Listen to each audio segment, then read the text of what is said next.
sister is ready to go. Hi, cousin. How are you? Brought a bushy tail today.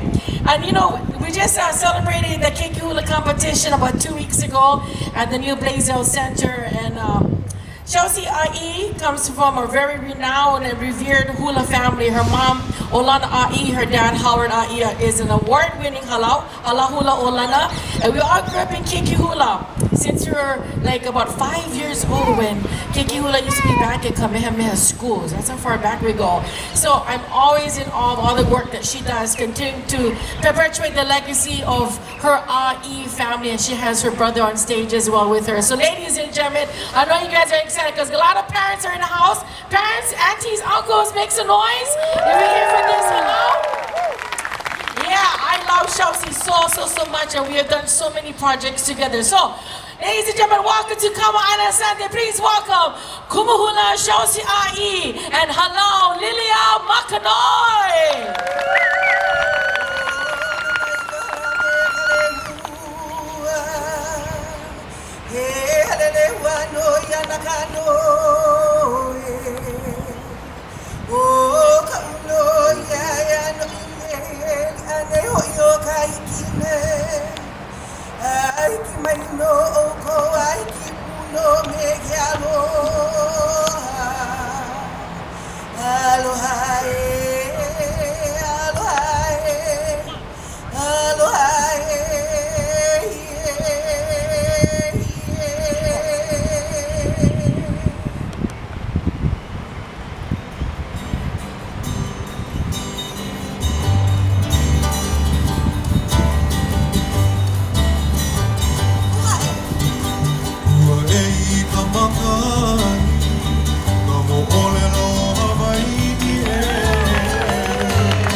We're so happy to be here. We are Hālau Lilia Makanoe, and it is such a beautiful Sunday morning where we get to, oh my gosh, I feel like I have the best view because I get to gaze upon the beauty of our ʻIolani Palace and your beautiful faces. Hi.